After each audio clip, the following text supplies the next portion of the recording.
My name is Laura, and I'm a nurse. After another long day at work, I head home. I'm a little late, like usual. I'm home. Welcome back, I said. When I got home, my daughter Meg was there to greet me. It must be hard for a third grader to wait at home alone every day. I always feel bad for her, but I guess other nurses might envy me, since I work at the local hospital that doesn't have any night shifts. Where's your dad today? I asked.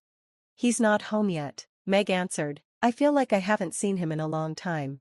Oh, I see. My husband, Stan, works a lot and doesn't come home much. I can't even remember the last time he spent time with us, like eating together or helping around the house.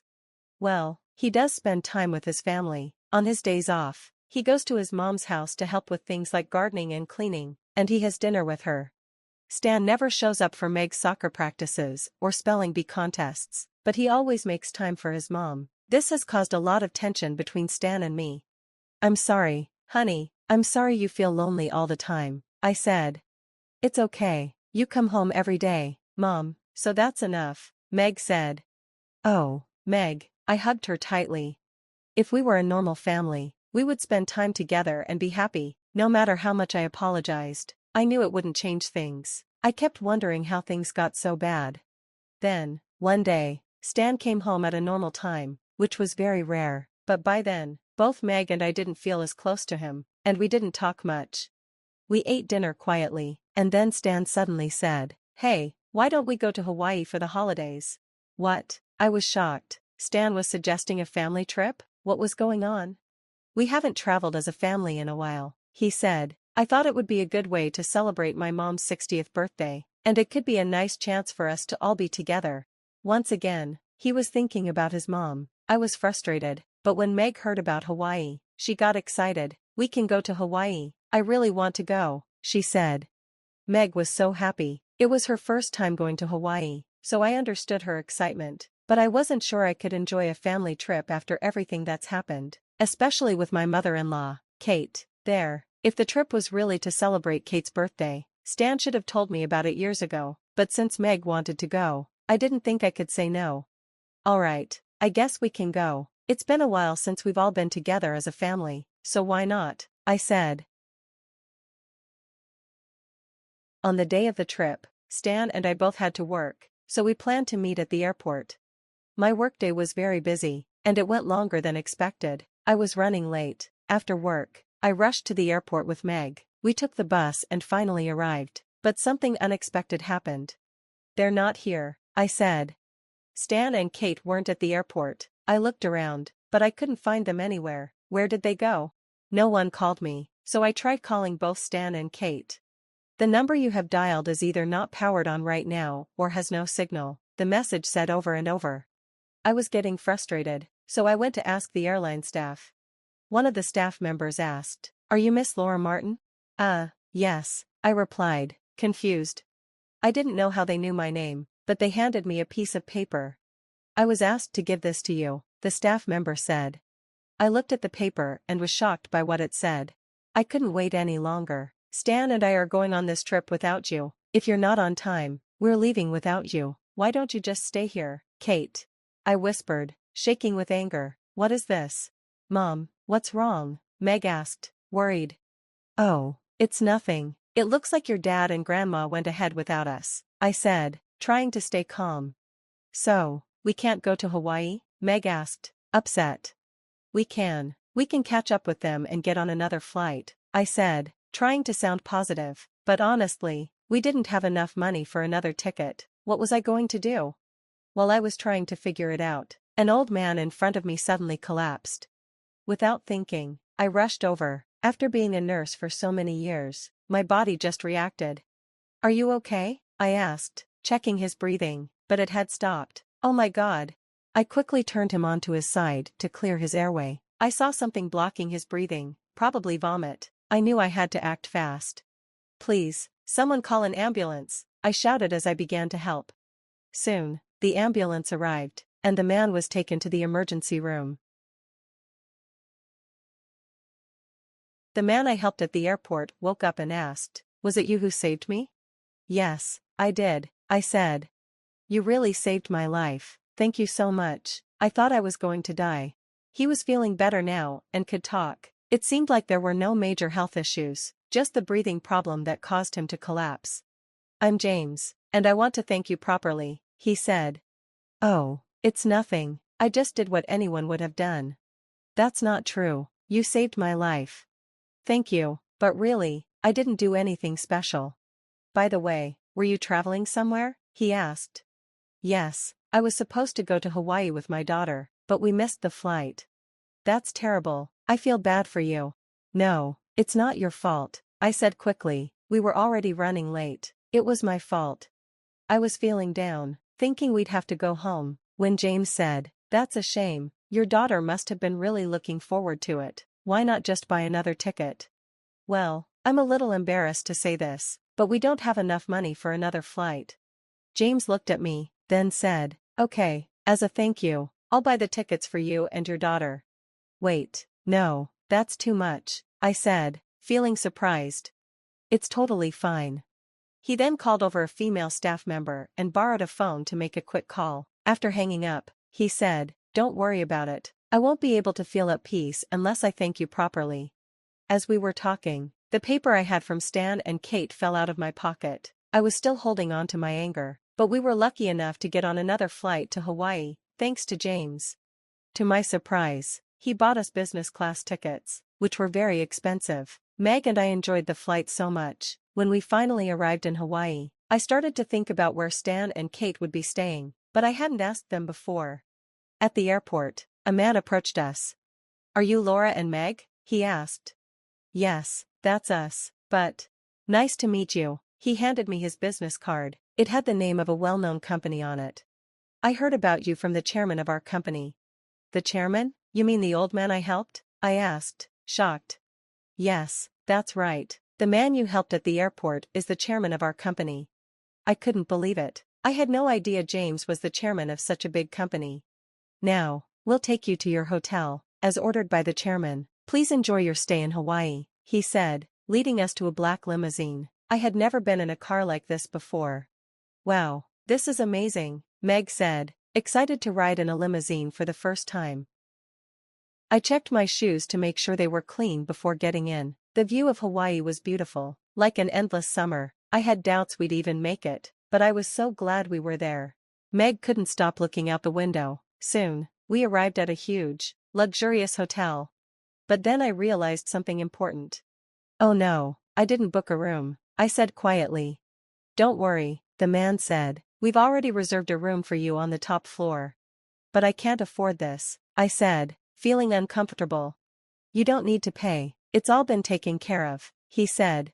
I was amazed. James had arranged all of this for us, and I had no idea how far he'd gone to make sure we were treated like VIPs. We entered the hotel and I was stunned by the room. It was huge, almost like a suite, with an incredible view of the ocean and the sunset. The hotel staff was there to help us with anything we needed. The food was also unbelievable, everything was fresh and luxurious. They even grilled the best steak right in front of us. It was the best meal I'd ever had. Later, Meg and I walked around the lobby, and we heard arguing voices coming from a corner. Meg and I saw a man and a woman arguing with the hotel staff. "Are they?" I asked. "Yes, it's my husband and my mother-in-law," I said. "Hey, what are you both doing here?" I called out to Stan and Kate. They turned and saw us. "What? Why are you both here?" Stan asked, surprised. "We came here as planned," I answered, "but you've done something horrible to us, even though you were the one who suggested this trip." "Well, Stan looked at Kate like he wanted to say something, but didn't know how. It's your fault for being late, right?" Kate said dismissively. "I'm sorry for that, but you didn't need to say that. We should have just stayed home," Stan muttered. Kate didn't seem sorry at all. I couldn't forgive them for what they had done. "By the way, why are you two arguing with the hotel staff?" I asked. "When I tried to check in, they told me to leave," Stan said angrily. "I don't understand," I said, turning to the staff. The hotel staff explained. "I heard that these people left our valued guests behind. That's unforgivable. I was told not to let them stay here." "Oh, I get it now," I said. James had a lot of influence with the hotel. As chairman of a big company, he was someone you definitely didn't want to upset. Stan looked even angrier. What does he mean? Well, it's a long story, but it means he can't forgive you both for leaving Meg and me behind, I said. Stan and Kate looked confused. How would someone at this hotel know about that? Stan asked.